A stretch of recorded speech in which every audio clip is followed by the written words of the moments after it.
Hi there, glad to see you make it. Hi there, glad to see you made it and welcome aboard. Before I do anything else, I just want to take a minute or so to get this thing out of the way, and that's about Yelp. And if you couldn't tell already, I'm not a fan, but I wanted to cover a couple of things, give you a couple of tips on how you can make your lot in life with Yelp a little bit better.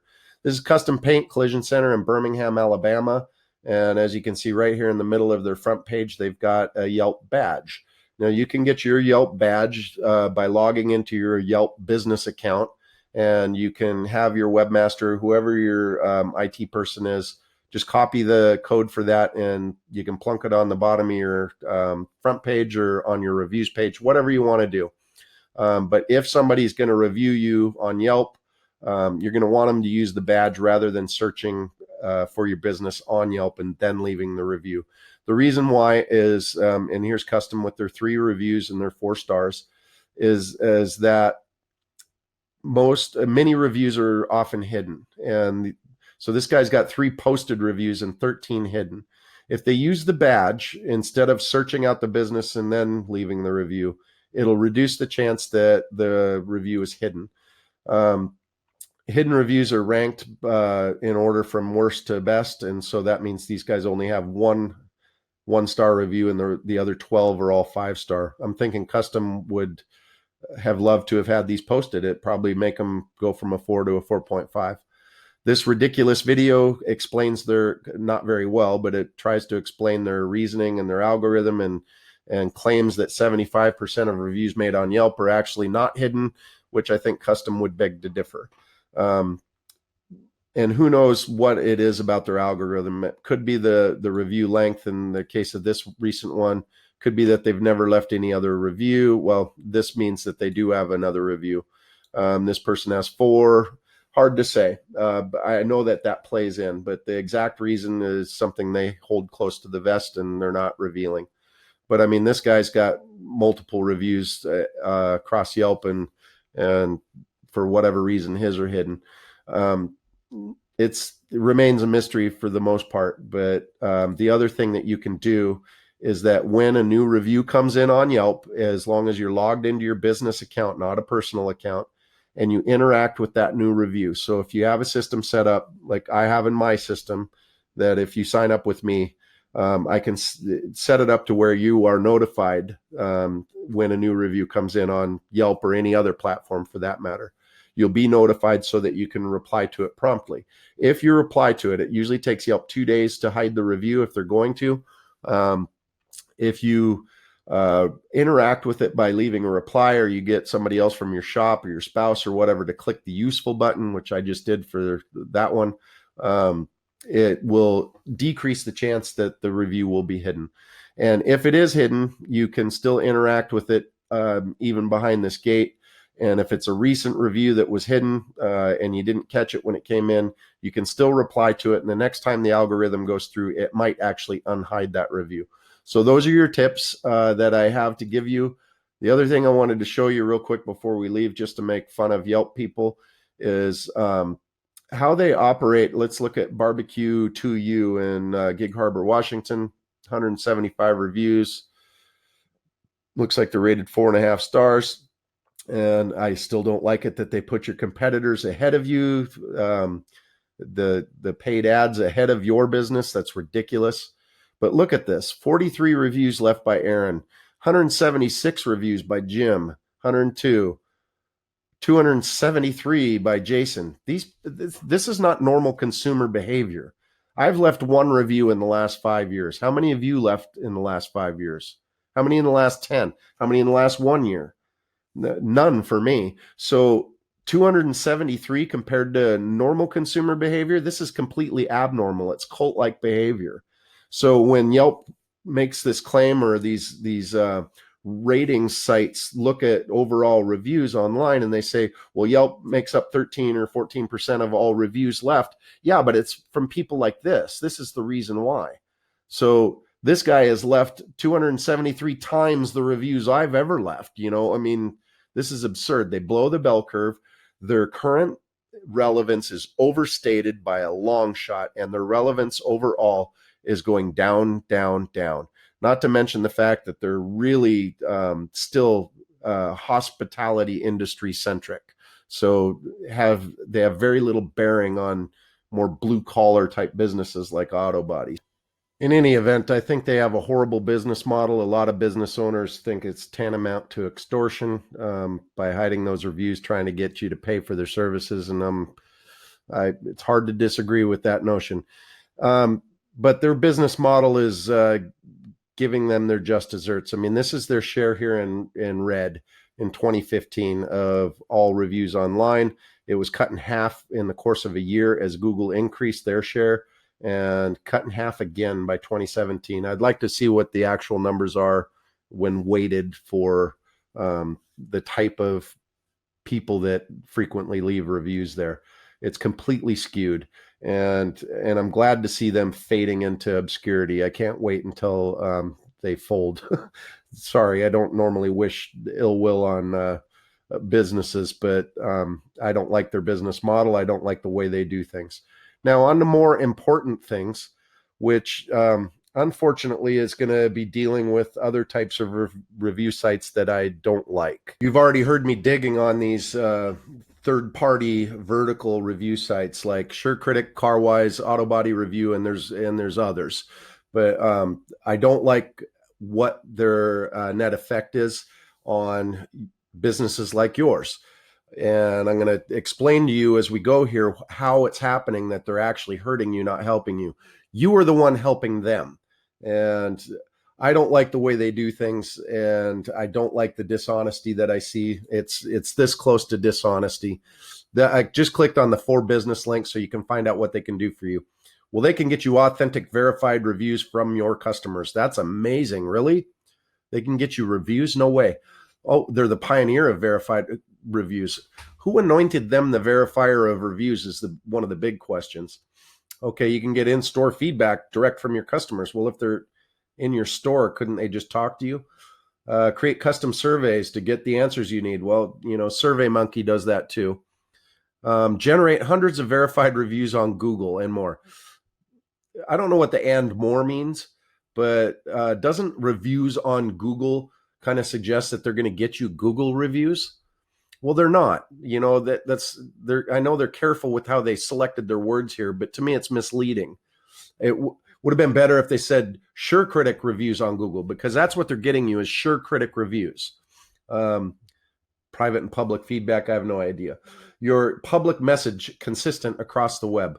Precisely the opposite, my friends.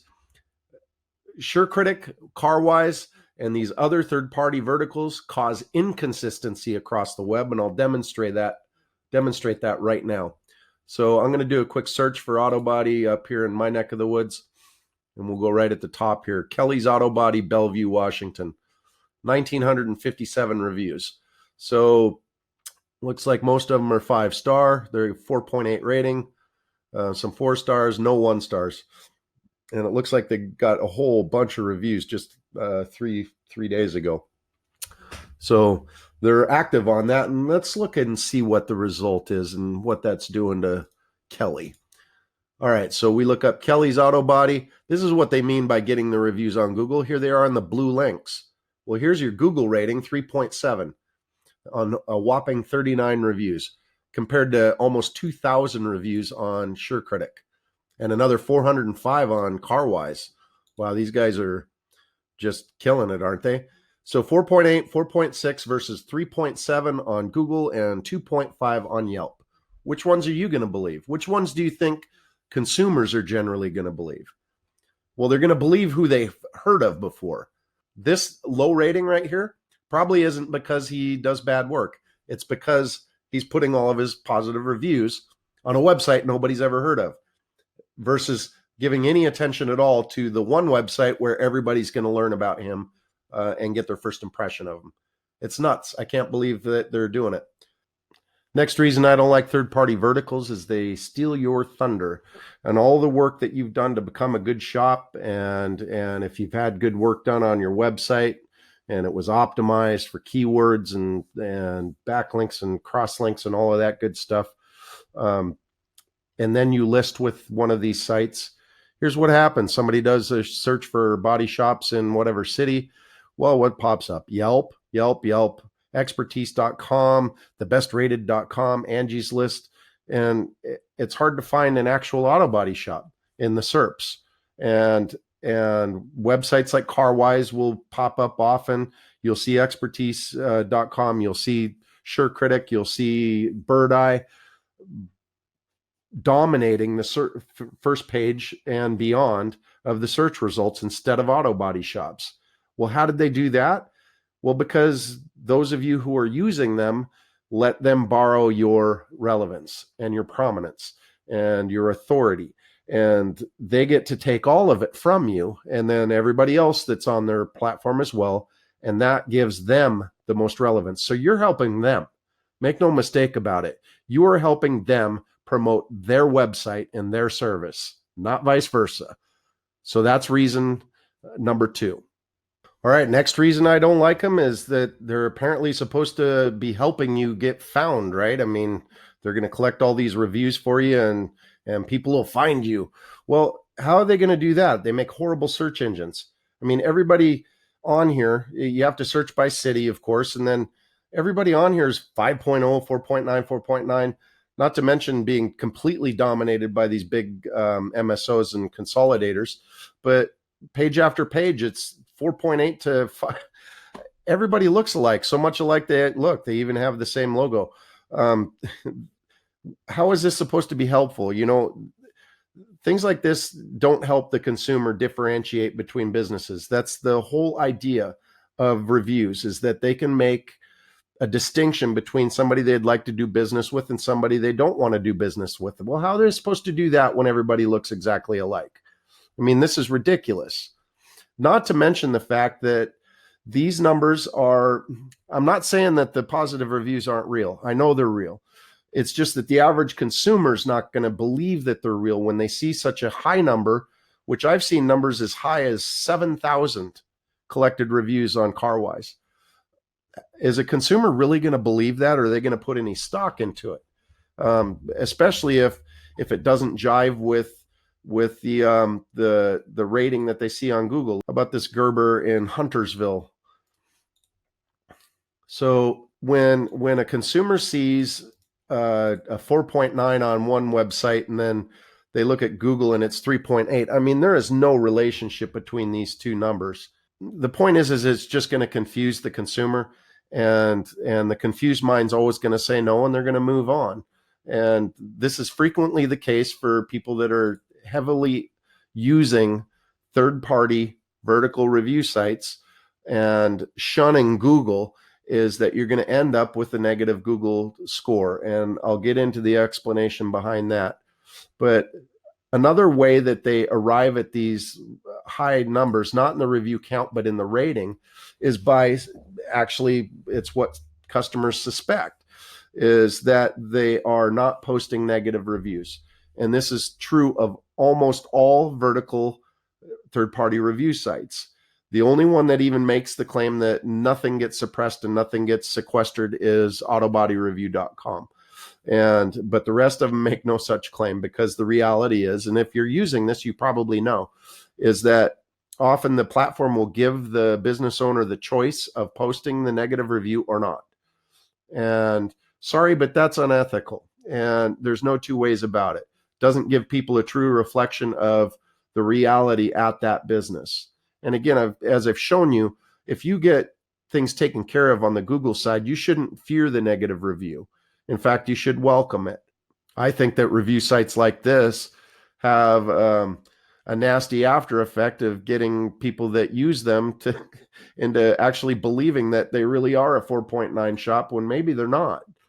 Next reason I don't like these third-party vertical review sites is that they completely lack any real relevance in the online world.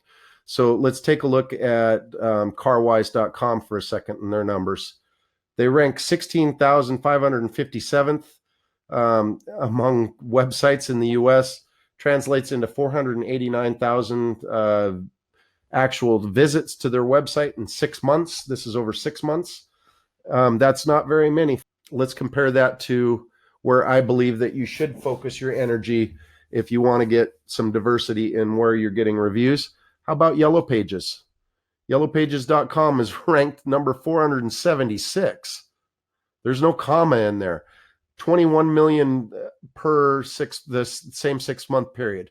So does that really mean that the average Yellow Pages review is worth 40 Carwise reviews? Yes, it does. Yes, it does. In terms of relevance, in terms of how that's going to affect your ranking. So while these guys are bragging about how they're going to get your reviews on Google, this is what they mean. It's in the SERPs and down here below the Google star rating. Well, okay, they got 10 reviews on Caliber Collision, that's their own. Carwise, they've got 2,800. So if you had 20 Yellow Pages reviews, it's going to replace this one. And if you had some Facebook reviews, it's going to replace this one. And it's going to do you far more good in the SEO world, where it's going to get your ranking up. Now, again, ranking something that you want to worry about after you get your reputation up and your review scores up. But you want to focus your energy on some place where it counts. Yellow Pages is an old, venerable guard of the business world. And even though that, that book's gone extinct, essentially, they're still regarded with a lot of respect and a lot of weight. And they still get a lot of play by comparison to these other ridiculous jokers that are sapping so much of your energy. I mean, please tell me that you didn't get sold by one of these outfits, one of these third-party verticals that came to you and said, hey, I've got a great idea. Let's take 90% of all of the reviews that you're going to get online and put them on a website that nobody's ever heard of. Because that's the reality. Nobody's ever heard of Carwise until you sent them, closed business with them and sent them that survey. Nobody's heard of Surecritic. Nobody's heard of Autobody-Review.com. Nobody's heard of Redeye or Birdeye or whatever the heck it's called. Have they heard of Yellow Pages? Yes, of course they have. Have they heard of Google? Yes, of course they have. So where do your efforts need to be? Someplace that it counts, for crying out loud. So you guys have been duped, and you got to stop drinking that Kool-Aid. How I discovered this was actually, I began my search on the entire auto body world by researching Gerber. And I saw that state after state after state, their rankings were really low. I mean, it was like, okay, 3.8, 3.86. Oh, there's a 4. That's nice, but they only have 5 locations in Utah. Okay, 3.76, 4.08. That's really good. By the way, this happened for a specific reason, why it's a little bit higher. 3.9 is actually where they live. And there was one outlier that I found, and I was really perplexed when I came across it, but it was Wisconsin. And they have these 16 locations in Wisconsin, and their average rating on Google was 4.34, which is significantly higher than 3.9, their national average. So I dug a little deeper, and I have to confess that I started this whole venture in the auto body world because I had designs on helping Gerber as a company. Got big dollar signs in my eyes. Wow, all I got to do is convince them that I can help them with this 3.9 problem that they have, and I can get all 500 plus shops. And then I ran into this anomaly, and then I looked at Service King and saw that they have the same problem. They averaged even a little bit lower than Gerber. They're about a 3.8, and Caliber and Abra were both 3.9. And I was just trying to figure out what the heck's going on here. So I started looking at other smaller MSOs, and a little bit more variable when it came to the smaller MSOs, but certainly across the big 4, it was a consistent problem. What did I find out besides the fact that they're big, huge corporations with hundreds of shops? That they all use Carwise, and not just Carwise. Some of the shops are using Surecritic and Autobody-Review and even Birdeye, but extraordinarily heavy on the third-party vertical sites, and very little attention being paid to Google. That's what's, I figured, has to be the cause of the low Google rating, but why was the question. And so when I was looking at Gerber and I came across Wisconsin, I figured that I might be able to find an answer by discovering what the Wisconsin was doing different than the other states with a 4.34 rating. And so I broke it down and I made a new sheet and I started looking at this and okay, here is Wisconsin. And what I found out is that Gerber didn't have a single shop in Wisconsin prior to December of 2018. They purchased all of these 16 shops from an outfit called Gates Collision Centers. It was actually 18. There was 2 of them in Illinois, but these were in Wisconsin. And because they hadn't been there before, it offered me an opportunity to actually do a deeper analysis. And what I found out is prior to the purchase, Gates had accumulated a Google average star rating of 4.5. Now, since that purchase in December of 2018, they've amassed a whopping 78 reviews on Google for an average of, you guessed it, 3.9. So clearly it's not an issue of the shop and the work that they're putting out, because the same people still work there. I called a whole bunch of these. They didn't even change managers in most cases. So it's the same exact personnel. They're working with the same equipment. The only difference is that they came in with the CCC1 software suite and set them all up with Carwise and started funneling all of the reviews to Carwise. That's how I figured out that's the problem. I can see the numbers, I can see the math, but it doesn't tell me precisely why. But what I did find out is that, and this is what led me down looking at mom and pop shops rather than these big MSOs. So I started looking at different cities and staying away from the big MSOs and just looking at small shops. What are they doing? How heavy are they on Carwise and Surecritic and the rest of them? And pretty much across the board, every time I saw a high number on Carwise or Surecritic, and whatever their score was there, I would see a low Google rating, 3.9, 651, 4.3. So the higher the number in the total review count in the third-party vertical site, the lower the overall Google score and also the Google count. The only thing protective against that was a high Google count. So like this guy has 404, which isn't abnormally high on these vertical sites, and he has a good rating there, of course. But he has 121 Google reviews, which is protective. It means that Google reviews don't happen in a vacuum. They don't happen with at that rate without intervention. And he has had 30 in the last 3 months, so he's averaging 10 new Google reviews per month. That doesn't happen on its own.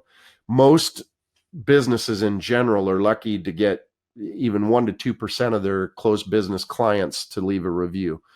And then here we are in Charlotte. So I've got these guys down here with high review counts in Carwise, high review counts in, this is Autobody-Review. And again, it's associated with low numbers on Google. And really what it is it's a relationship. There's a dance about the percentage of attention that's being paid to Google in comparison to the other sites. So I like to express it as a percentage, and that's generally where you'll see this shake out. Right on down the list. And the only thing that's protective of a low percentage of Google reviews as the part of the total is a high raw number of Google reviews. So again, this outfit has 300 reviews, which is rare, and 22 in the last 3 months. So that's actually going out and getting it done as far as reviews go on Google. So down to the why that's happening is basically down to consumer behavior, both as a group and as individuals. It's hard to get a person to write a review. I mean, it takes effort. You've got to have a program in place. They're not going to do it, generally speaking, on their own. So if it's hard to get a person to write a review, how hard do you think it is to get them to write 2 reviews? The willingness to write a review is like capital that you can spend. And when these folks down here at the bottom of this list are spending this capital on a website that nobody's ever heard of, it's spent, it's gone. You don't get to fire that bullet again. It's over. And you put it somewhere where it has very minimal impact. I mean, consider this. This guy's sitting at, well, let's see, 31 reviews and a 3.8 rating on Google. But he's got 1,671 reviews on Carwise, not to mention another 487 on Autobody-Review. So over 2,000 reviews went to these off sites. Now, if he knew for a fact that his next 10 customers were going to leave him 5-star reviews, where do you think they'd do the most good? Do you think that anybody would notice the difference if this was 1,671 or 1,681 reviews? And would it change his overall rating? The answer on both counts is no. But if you look over here, 31 reviews, well, I mean, we can do this math. It's not that hard. All you need is a calculator. So he's got a total of essentially about 118 total points. We'll do 117.8 just to make it more exacting. And we're going to give him 10 new reviews at 5 stars, which is 50 points, right? So we're going to add 50, and then we're going to divide that new total is going to be 41 reviews. So divide by 41. 10 reviews took him from 3.8 to 4.1. So where do you think it's going to do him the most good? So why is he going to spend it over here on Carwise? I understand that you probably didn't get sold a bad bill of goods, at least in the case of Carwise. I understand the reason that people are using it is because it's automated and it makes life easier as an owner or manager of an auto body shop. But you need to start waking up to the actual reality that this is hurting you. This is hurting your reputation, because this is where people are going to see you first, not here. In fact, they're not likely to even ever look there. They could care less what your rating is when they already saw on Google you're not even a 4. So why would they care to research you any further? It's harming you. And you're not going to get a second review out of that person. You don't get to pull that trigger twice. So don't spend it here. Put it where it's going to do the most good. And then when you get your numbers up here like these folks at the top, then you can start devoting some efforts towards secondary review sites. But I would still say don't spend any of that capital on any of these guys. Spend it on Yelp. I hate saying that, but if you need the help on Yelp, then you need to devote a little bit of attention to it. Angie's List is great. Yellow Pages is great. Facebook, not bad. They're collecting a lot of reviews there, so don't neglect it. The ones that are absolutely being neglected are Yellow Pages and Better Business Bureau. Foursquare. Even City Search is still in the game. There's a whole bunch of off sites that hold a lot more relevance and will do you a lot more good than any of these verticals. And their claim that they're going to get your reviews on Google is just bunk. It does you absolutely no good. This will be anything. Whatever it is that you're paying attention to will appear down here beneath your Google star rating. So don't be fooled by what they're telling you. All this is wasted capital, wasted energy. So if you're going to take one thing to the bank where it concerns third-party vertical review sites, is that you need to treat not the review itself, but the willingness to write the review that your customer will have after you've done business with them, closed business, they're happy. Treat that willingness like it is currency. So you need to spend it wisely.